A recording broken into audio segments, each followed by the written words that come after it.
Welcome back everyone, got this massive Trek in the stand today, in for a service. Got a broken spoke, bad headset, pretty crusty all around on the drivetrain, new tyres to go on. Let's get it stripped down and see what else we can find along the way.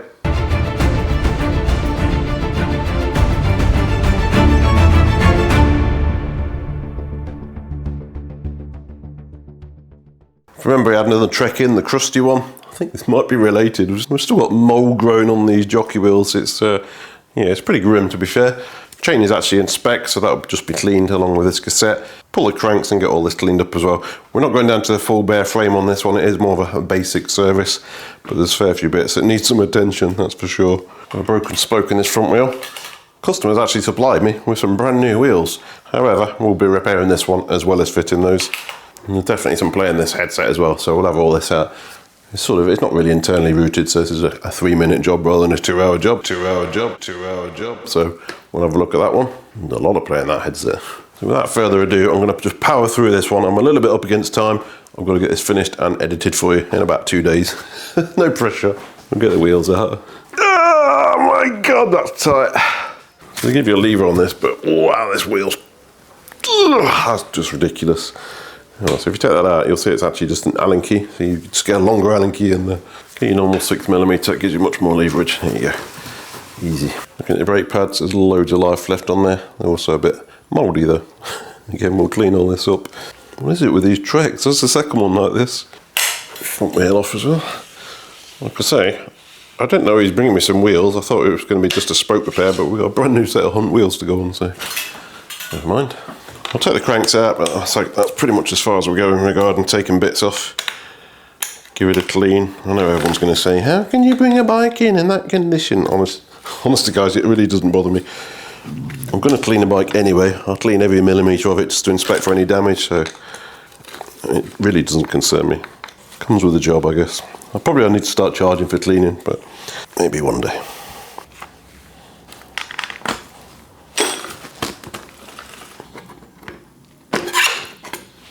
Take this orange seal off before you lose it. We're in a bit of a crank party today, everywhere. Take this chain off. The other thing I want to do is change this horrendous piece of gear cable. It's just a ridiculous angle. It's rock solid. We'll put one of the proper Shimano shadow cables on there and change the gear inner cable at the same time. It's good practice to change Shimano inner cables sort of every 12 months anyway, because they do have a habit of snapping inside the lever. That's why you need Di2. I think we're going to put some fresh bar tape on it. This appears to be mouldy as well, so I don't get it. Maybe it's salt, maybe the guy sweats a lot, I don't know. So we'll change the bar tape while we're here, we may as well. Before that, let's just drop this headset and see what's going on in here. Whip this off. Pop this off. A little bit tight because of these cables, but should be able to wiggle it around enough to drop it out. A bit of a tap just to break the seal on that. There's an O-ring in here which basically stops that just dropping straight out. So you just need to give it a bit of a tap to free pass there. It looks pretty good in here actually. I think it just needs some tightening up a little bit. You should be able to just push this down. We're not going to be able to take the fork out actually altogether because the brake hose is going through the fork. So that would be disconnecting the brake to get that out. I've cleaned all that up, just get some fresh grease on here. I'm not lubricating anything here, it's literally just to prevent things getting stuck. I'll drop into the frame there. And again, top bearing pretty much as good as new, so grease that up, drop that back in. I'll put this compression ring in. If you remember last week's video on the Specialized SL7 whatnot, or LA Sprint with an SL7 conversion, there's a question around whether this was missing or not. I went through the footage, 4K, 1 frame per second, this was not fitted from the factory. It was actually built by a Specialized shop. It wasn't fitted, but we have got one on order and it's going to get refitted. The bike's not been used yet, so interesting one that. Eagle-eyed viewers, but it definitely weren't fitted when it came to me, guys. Drop this on. We're not looking at this Trek IsoSpeed thing. We'll have a look one day when we get one that's got issues, but this one's in pretty good shape, very good shape. So headset wise, I'm actually refilming this because I finished the video, put this on the floor, and after I thought I got rid of the plate in the stand, as soon as you put it on the floor and put the brake on, the play came back, and no matter what I did, I could not get rid of that play. So I had to dig a bit deeper, and I'll show you what the problem was, because this is a very unusual one, and it's unique pretty much to this era of Trek. So this has an IsoSpeed decoupler headset, and you'll see what that is when I get into it, and then I'll show you exactly what the problem was, because normally you'll get away with just doing this, get rid of the plate on the top nut, etc. And I thought I had it, but then, like I say, as soon as you put it on the floor, put the brake on, it comes back again. And you'll see why.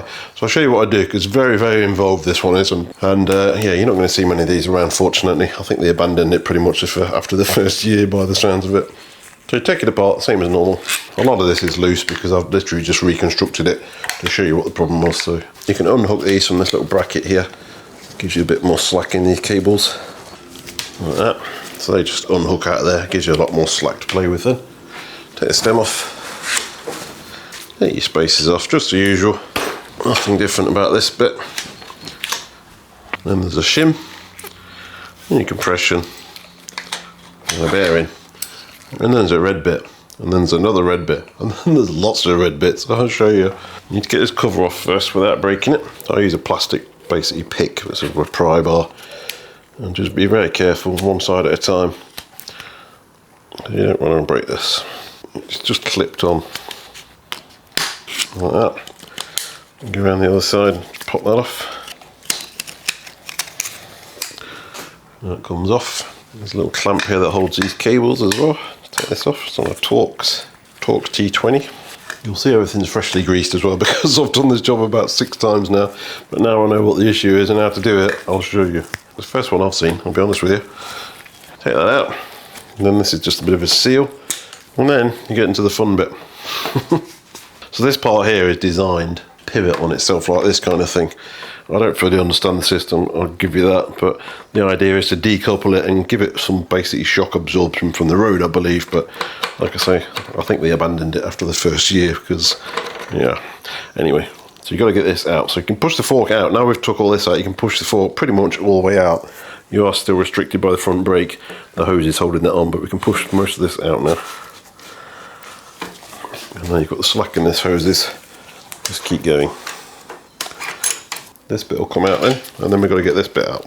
Drop the fork down enough until it clears the bottom of this unit here. Like that. Then we've got 2 bolts here. Take this out. And this is where the play is, and I'll show you where it is. I had me scratching my head, I'm not going to lie. I had to call for reinforcements. We're all Valley cyclists, thank you very much. There's not much stuff out there. There is a manual, but I prefer to work from videos. And I couldn't find one that was particularly useful. When people don't talk, I don't really learn much, unfortunately. Take these out. There's one bit, and there's the other bit. Same on the other side. Like that. And this bit will come out, like that. And that's where the problem is. These 2 halves should be torqued down and a lot of Loctite, but look at this, it's completely loose. This is how I took it out of the bike, and that's where the play is, because there's actually another bearing that lives inside here, and that's where the play was, in this bit here. You couldn't get rid of it, no matter what you did on the top cap. So these need actually torquing up with some fresh Loctite, put it all back together, and then there's no play. I've already tried it. So let's do that. Take this apart, clean it all up, get some Loctite on there, and get it torqued to the factory setting. Put it back together. A couple of washers in here as well, they just pop out. And there's some more bearings in here that all pivots on. They feel okay. How much work they ever do, I don't know, but they feel good. So we get it on the bench and see what this is all about. I've never took this apart. All I did was tighten it up, proof of concept, get rid of the play. We're going to dig a bit deeper. By all accounts, you definitely shouldn't be able to do that. So it's basically 1 or 2 threads holding this on. Not good. Quite a few bits in here, and another bearing, I believe. That's the Loctite, but it didn't do anything. It came loose. So there's a wavy washer here, a compression, and a bearing. Apparently Trek tell you not to grease the outside of this bearing. It is a stainless steel one. There's no sign of corrosion on there. So we'll put it back in there with no grease. Maybe just a greasy finger. But the bearing itself feels good. The issue was the play, because this unit was not basically put together properly. I'll clean it all up, put it back together. So I'm giving it a very, very light finger coating of grease, but this is anodised anyway in stainless, so this should behave together. It doesn't really see much weather either, so drop that in there. Drop that in there, get some grease on that bit. It's basically a headset within a headset by the looks of it. Put that in there. And we can put some Loctite on here that'll actually do something, hopefully. Put it back together, screw that back in. And then you need 2 bottom bracket tools, so this half sits in that one there. And you need another one to tighten this piece up here. I don't think I'll be able to torque it, but at least get it tight. tighter than it was. It's about to fall to pieces. Alright, that's together with Loctite and no gap. Hopefully doing what it should be doing. So go back in the bike now and that will get rid of the issue. That's where the normal bearing sits, in here. This is at the bottom of the fork. Right, drop it in. Crazy thing. This piece here that holds it in, it's got a little taper on here, which obviously sits in here, but it's not round. It's actually shaped to the frame. It's really hard to show you, but it's a kind of egg shape here. And they say it needs to line up with the design line of the frame. So there's a line here, basically, the design line of the top tube. And the 2 points of that oval will need to line up with that. It will go in nicely when you get it the right way. Don't put it in yet, you need to put the red bit in, but I've just shown you. So it will go in basically there. But if you try to put it in and you didn't realise that and you crank that down there, you're basically going to crush the frame around the headset and write your bike off. So yeah, go careful with that, guys. Right, put it back together. They asked you for some grease in here. Or on the part, doesn't make much difference really. And on the other side of it as well. I still can't work out where the actual suspension effect comes from in this setup, honestly. I really can't. I can kind of get the seat tube one where there's a bit of flex in the beam. But this one, I don't get it. I'm going to drop this piece back in there. Make sure those washers are fitted. And it'll just slide in quite easily. Like that. And then you need to get the bolts in. These bolts, make sure they got some fresh Loctite on them. And then get that through there just to hold it together for a bit. Like that.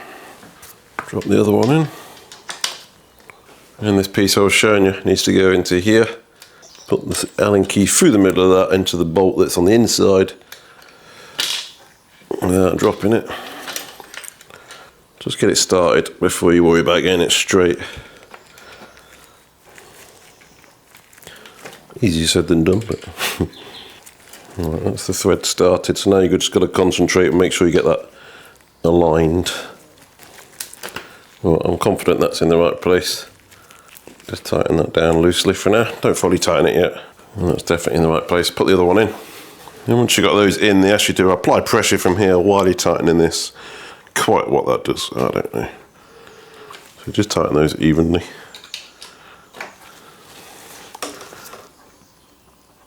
And they want a maximum of 5 Newton meters on that one. So I'm a bit scared to give it 5, so I'm going to give it 4.5. It's got Loctite on there. That's 4.5. That's in.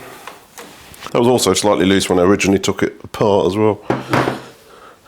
Right, so that's basically in. And this piece drops in next, so it's labelled as bearing and spring. So the bottom bit with that bottom bearing and that spring washer they're calling a spring. And this bit obviously is a bearing where the normal bearing seats. So that drops in over there. It's got flat parts on the side as well, so that obviously goes where those bolts are. Drop that in and push the fork through. Same time kind of thing. Like that. Make sure that slot there is pretty much exactly at 90 degrees to the front of the bike. And then we had this bearing. Again, this is super duper quality stainless steel in an anodized cup, so I think it's highly unlikely to have a seize in there. And put your compression ring and put some grease on this part of the compression ring. And we'll sit into there. It'll pull this bearing down when we actually tension it all back up, don't worry. And then it had one shim on this headset. It doesn't show it in Trek's instructions, but they obviously deemed it necessary at time of assembly. So that goes on there. And then drop this seal on. Say seal, it's a bit rubbish. Like that. And then this piece here with the cable clamp goes on the back there. You just basically slot 2 cables into it. Bolt it in, get some grease in here. It's a bit crap, look at it. It goes in there. And that holds the back end of this seal on as well, like that. And again, get this in, get some grease on this, because this is a sort of random bolt that seizes into riv nuts. And all it's doing is holding this piece of plastic on, like that. Put the top cap on, again make sure there's some grease on this O-ring, just makes it easy to fit, and get it off again the next time. And it goes on there. All your spacers back on, make sure there's no grease on here first. They specify no grease, no fibre paste, just dry. And that will just go onto here, like that. Make sure that's tight, 9 to 10 Newton meters. I already checked it on the other first attempt. Then just drop this in. And this is just like a normal headset now, basically, to preload. But they do specify you torque this up to 4 Newton meters. not up to, they actually specify 4 Newton meters. So again, using this part preset one, you can adjust this so that's set to 4 Newton meters now, and that will preload that bearing. Like that. Just tuck these hoses back in. So that's in and feels pretty good. I'm going to put the wheel in, get it on the floor, and make sure there's no play in there. I'm pushing this backwards and forwards at the moment. That's where the play was developing, and there's nothing there at the moment. I need to get the brake on because that's when the play became evident then. Done all this in the stand, it felt great. As soon as you put the brake on and rock it, clunk, those threads had basically moved themselves again. All you're doing was taking the tension out of those loose threads, and then it's moving like that, and you're basically getting play back in straight away. This bit just clips in at the end when you're happy with it. Just align that stem first. There's good. Taut them up just the same as you normally would. Yeah. This is where I got to the first time. Took it off the stand, checked that, and then all of a sudden, clunk, it starts clunking again. That now is working perfectly well. There's no play in there at all. Pushing that really, really hard. Nice and smooth, and there's no play in there, so that's sorted. Yeah, what a wow.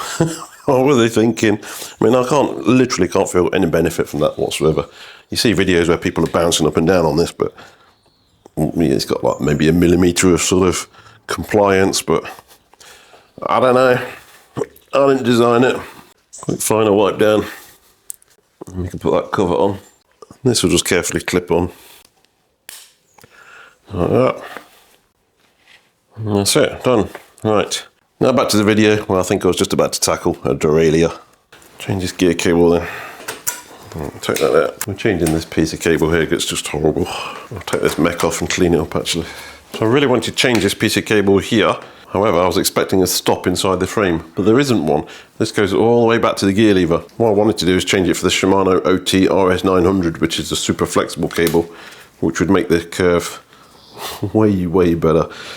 But because this goes all the way back to the gear lever, you can't then just put this little piece in there. And you've got to change the whole housing, which isn't flexible. It's just a normal gear cable, basically like this. So even if I replace that, it's still going to have this horrendous bend on it. You can't really just go down like this with a normal gear cable. It's just not going to be happy. It's just a poor design, that is, in my opinion. There should be a stop in here to stop there and use a shadow cable, which is more than happy to do that flex. So I think realistically we're going to leave that in there because we're not going to achieve anything. It's just going to be exactly the same with a new cable. We'll change it in though. I'll get this bar tape off first though because it's pretty disgusting. I'll say it's going mouldy down here. Disgusting. Get that tape off, we'll get this inner cable out. Covered in oil. It's not afraid, but it's good precautions. I think Shimano actually recommend you do this every 12 months now. Old Trek seems to be worse. But the lever for the front derailleur tends to be okay because obviously it does far less shifts than this one, generally speaking. So I'm going to cut this very end piece off because it's got a kink in it, which is not going to be helpful. Drop an end cap on there when we put it all back together. What a stupid design that is, that's terrible. The first time a Trek's not impressed me. Drop this back on before I forget, because I will. Well, I'll give the rest of this a clean up, and then we'll look at these new wheels and take it from there. That looks a lot better now. I think actually it looks pretty much brand new, I'll be honest with you. I'm going to clean up this chain set now, get some grease on here, get this refitted with the seals. Look at that rear mech, because it's in a sorry state. And then we can jump onto the wheels and see what's going on with that. I'm just going to refit these and basically glue them on with grease. Give you some extra weather protection as well. Like that. Same on the other side. And this crank can go through. Again, a bit of grease on the spindle axle. That's in. And left hand crank. So the customer has requested what's sort of the basic level service on this bike. So like I say, we're not going completely to town on it like we normally do. However, when I see things that are not right, I can't leave them. It's not like I can give them an advisory or something. If it's not right, I just tend to fix it, to be honest. Unless it's a very, very expensive part.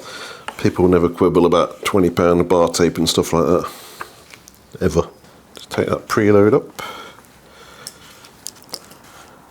That's good. And tighten these down. I keep seeing so many posts on other groups where people have stripped these out. It's because you're doing one bolt all the way and then trying to do the other one. It does not work like that. You have to do these super evenly, otherwise you end up with all sorts of issues. And people that manage to round these out, you're doing something really wrong. Sorry.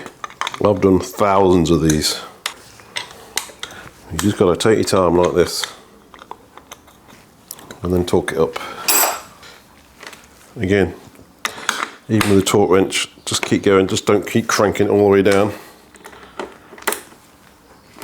This is one area you've got to be patient. There's one. And there's the other one. Good. So on this toggle link derailleur, we don't even need the chain on to see if it's working properly. Drop it up to the big chain ring, knock it down one trim position, like that. And check these two lines here are lined up. If they're in line on that first trim position, I almost guarantee you this derailleur will shift absolutely perfectly. They're great units. Just throw a new gear cable back, stuck to the tripod. Just throw a new gear cable in here. I had a bike in this morning, I'll explain the situation.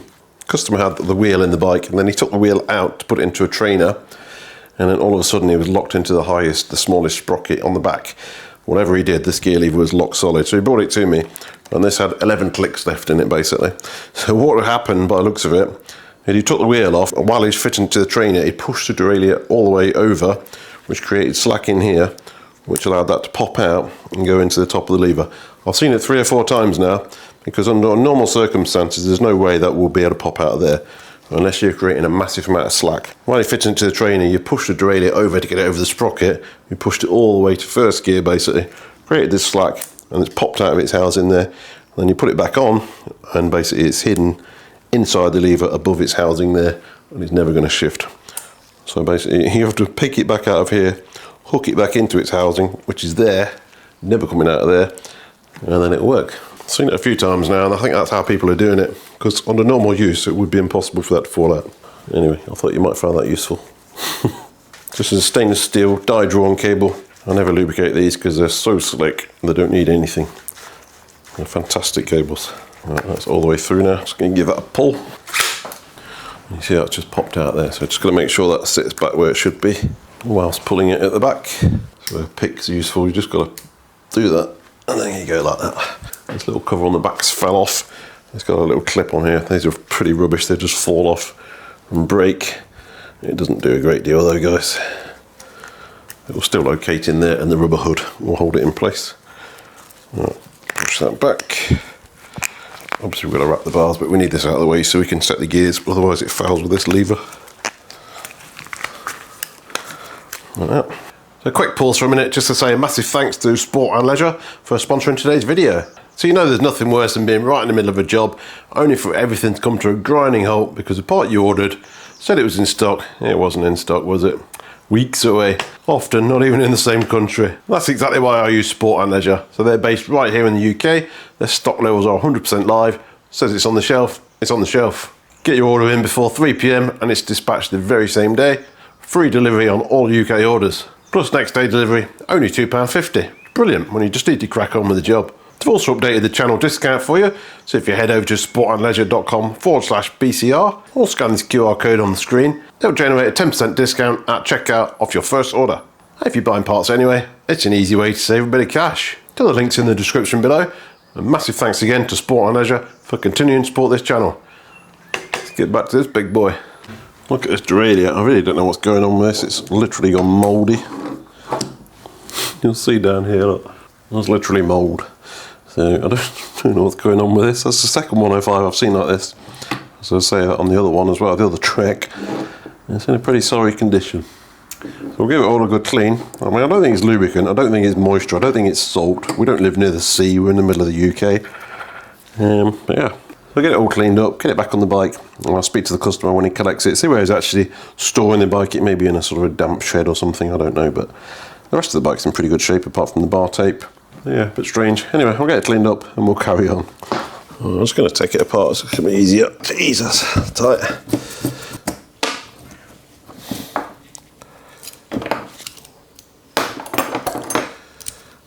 Pretty grim, isn't it? Bee coming in here now. Jesus. Look her off. It's not getting any better, is it? What is this stuff? It's inside the jockey wheels. Look. Got rust, but there's nothing in there really to go rusty on these. Anyway, I'll clean it all up, put it back together. Right, I'm actually going to take this main knuckle apart as well. I don't like the look of the grease that was coming out of there, so I need to get this screw off here. then you can unwind the spring tension on this carefully without taking your finger off. And you need to undo this little torque screw here, and that will just pull out then. This needs to come all the way out. I didn't like the look of the rusty stuff that was coming out of there. And this will just pull out here. Just remember where everything goes. It actually looks really good in there, but I'll get some grease in there anyway to prevent any future issues. But yeah, I was expecting to see that full of rust. Right, let's get some grease on here. I'm going to just get it some grease. Just give it all a good coating really. Drop that down there. This will only go in one place. This basically goes in here like that. You can't really go wrong. And make sure that part of the plastic thing just pops back in there like that. Put that bolt back in. A bit of Loctite on there because you don't want that falling out, so I'll just put a blue on there. Just drop straight back in there.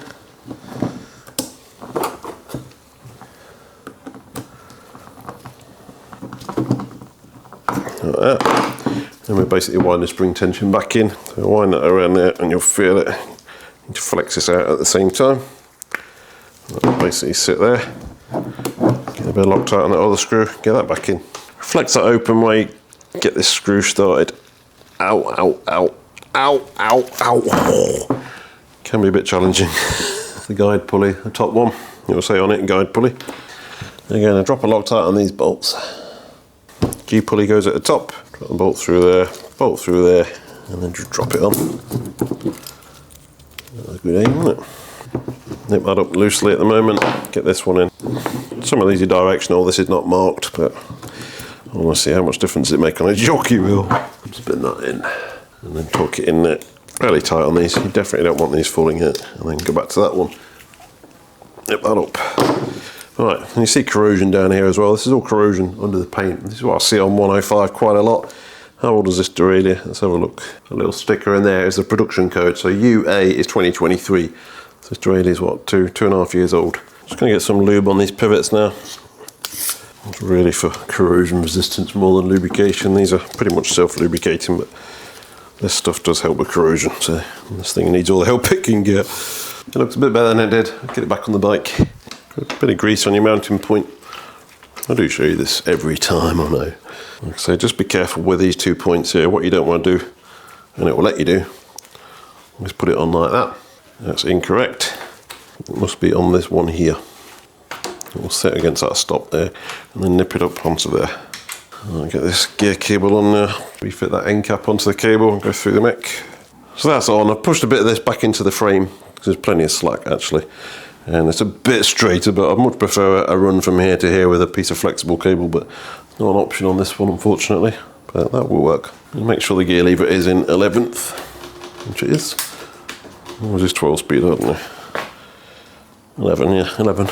It's not spotless, I know, but it's better than it was. I'm just pulling that down with a bit of tension, just while I tighten this up. Like so, but be careful when you're doing that because you could change the position. That's me turning the Allen key there. So you need to physically hold the derailleur and pull it back this way. The way you nip this up, otherwise what you're doing is just doing crazy things with it. So hold that back there and then nip it up. Like that. Check that gear lever, one gear. Right, that will 100% shift perfectly. Leave about 30-40 mil is Shimano's recommendation. And of course, get your end cap on there. Good. Well, so that's pretty much all I want to do on the actual bike itself. And now we're going to move on to the wheels, because we've got some new ones to play with, some Hunts. Get some tyres fitted to those, clean the cassette up, put them in and just finish setting the gears up with the old chain. Once I give them that a clean, wrap the bars, job done. Right, so new wheels, some spare spokes to give you. Fairly subdued for Hunt. Get these in then. These existing wheels have got odd tyres. And unfortunately, the new wheels are going to have odd tyres as well, because the customer supplied me with one of these specialised tyres, which is now obsolete, so I've had to get something else. So we've got one of these, and we've got another alternative tyre for the front. It's semi-similar. Let's just say that. Get his rotors off. We're just swapping everything basically directly over, apart from the tyres.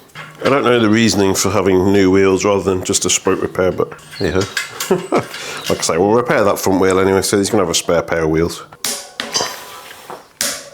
Let's get set off. I'll give it a quick clean as well. Very tight. No spacer. So you'll get supplied a spacer with this, so just see if you need one or not. Not on this one. I'll just give this a quick scrub and then get back to you. Cleaned up fairly well. I'm not sure which lube he's using, but it's a bit sticky, shall we say. Like I say, I know I'm flying through this, but at the end of the day, it's coming up to very much the busiest time of the year in the workshop. So to get 2 videos out a week and still fix everything, etc., is going to be quite a challenge. So I'll see. I'll try my best. If you do appreciate it, though, then you know the score. Like and subscribe and all that great stuff. Right. Oh, it is quite loud, isn't it? Right, I'm going to borrow the inner tubes out of here. We have got new tyres, etc., but we'll use the tubes. Got the original tubes. Bontrager. Anyway, let's get them fitted. Definitely more of a leisure cyclist, this customer. He's not a sort of pro weekender. He's just likes going out on his bike, basically. So that's why we're not going for £70 GP 5000s. Rotation. There's your valve. Get your label lined up. Like that. And what these are, guys, is called inner tubes. But my thumb seems to be behaving a bit at the moment, which is nice. Again, just get them squeezed into the middle of the rim. Give you more room to get it on. I'm going to have to use a tyre lever, guys, because my arthritis, it don't help. You'll all get old one day, don't we? Good, some air in that. So when you're fitting tyres, I have so many people got issues with bumps in tyres. It's because you're not beaded them properly. If you see this line here, that needs to be visible all the way around, and you can see here, it's disappeared. So that's underneath the rim there. So that is not seated properly. Normally you just put a bit more air pressure in, you'll hear it pop in. If not, we'll use some soapy water and that'll just lubricate it over the rim and then it'll pop in. But yeah, you've got to make sure you still can't see it there. And then it reappears here. All of that is not seated properly at the moment. So I'm going to drop the pressure down, going to get some soapy water around there and then it'll just pop straight on, hopefully. Take the air out and pop it back into the middle of the rim again, just so you've got access to get some soapy water on it. What I tend to do is just spray and pull at the same time, sort of thing, like that. And this will just lubricate it on. I've got tyre stuff as well, but to be honest, this works just as well. I think it's probably the same stuff. When you put the air in, it'll blow most of this out, so don't worry about it. Right, get some air in that. Hopefully that should bead quite nicely now. There you go, popping on now. Last little bit down the bottom, there. Pop. That's on. Just check that. Wipe it down and then just make sure you can see that line all the way around, which I can. Same on the other side. Perfect. Right, that's beaded. This wheel can go back in now. E-through axle nice and greased. Put that in there. And because they give you this handle, I'm going to do it up with this handle because you need to be able to undo it at the side of the road, not using the 6 foot long Allen key. It's like when you take your car to the garage and they put the wheels on with the air gun too tight and you get puncture at the side of the road and you can't get it off. It's the same thing. So get it there and we're going to go another sort of quarter of a turn and then take this lever out, put it back in, out of the way, just there. Wipe your greasy fingerprints back off. And then we can put the chain back on and go through these gears with that new cable. I think somebody who specialises needs to buy a new tape measure. These are supposed to be 30, 32. Near enough 34. And that's about 70 PSI in there. Wow. The front one I bought is a 30 and it looks like half the width of this. So I'm probably going to have to change the front tyre at some point. But for the purpose of this video, you can stay where it is. And I'll have a look for another alternative because that doesn't match very well at all. Hey ho. Alright, get this chain back on and go through these gears. It's the original chain, but it's well in spec. So right, let's go through these gears. Bearing in mind, all we've done is put a new gear cable on here, and we put a new wheel, so the spacing may be slightly different, but highly unlikely. Let's go for one shift. Almost. Need some more tension on there. A couple of 3 turns. We'll go up now.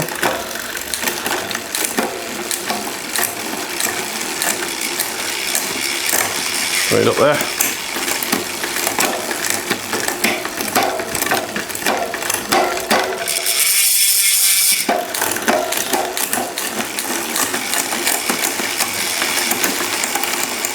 too much now because it doesn't want to come down here, you see.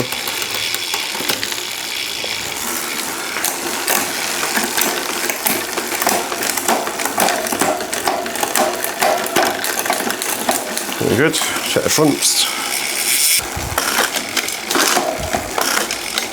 As suspected. Perfectly. Oh, happy days. So we've got new wheels. I'm going to repair this one anyway because it's a very easy repair. I've got a spoke for it, so we'll just drop this straight in. We don't even need to take the rim tape on this one. You can just drop it straight through. There's the broken one. And then the new spoke will go in from this side. It's a 2-cross wheel. Press that through there. Goes over this one, under this one. So I'm not even sure if he's ever going to use this wheel again, but just to make it usable, I guess. I'll drop that into the nipple and get it started. I'm just going to wind some tension in this, get it in the train stand, get it straight. I'm sure it'll sit in the back of his garage for the next 10 years, but never mind. Right, so that feels pretty good in comparison to its neighbouring spoke, these two parallel ones here. That's a good starting point. We'll get it in the jig and see how straight it is. Well, isn't.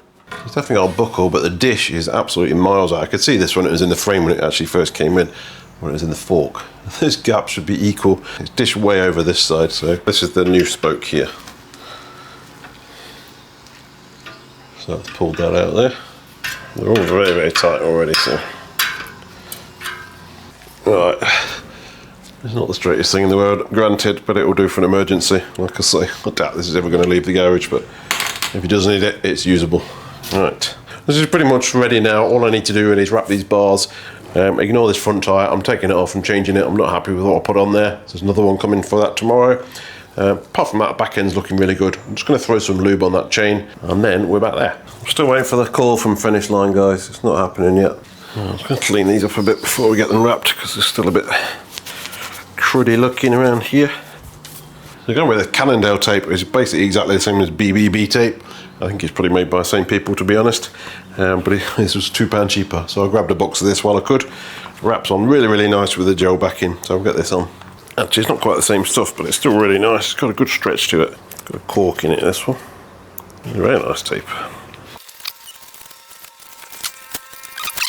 Knock that in place for a second. Probably to about there. I always mark it up with a pen, I don't know why. Just find it easier. Like I say, I know I'm powering through this. This is the speed I kind of normally work at. So I would have expected this bike to have took probably no more than an hour and a half, absolutely tops. If I wasn't filming it. I'm sorry for the lawnmower as well. Give you a finishing tape. Let's see how well we can get this on. Nice and sticky anyway. Oh, it's going so well to the last bit. Okay. Well, that's all done. Quite nicely wrapped actually. Put a better end plug in there than what they give you, and I'll just do the other side to match now. We're almost there. Just wipe my last few fingerprints off this one. So pretty straightforward service, that one. Just a few bits I wanted to show you. Got the new wheels on there as well. Cleaned up that rear mech and looked at this headset. That feels nice now. A lovely new bar tape. So pretty straightforward stuff, like I say. Now it's got that typical hunt buzz, if you like that kind of thing. Hope you enjoyed the content, hope you learned something. If you like the content, hit that subscribe button. You know it really helps the channel. And I will see you again very soon.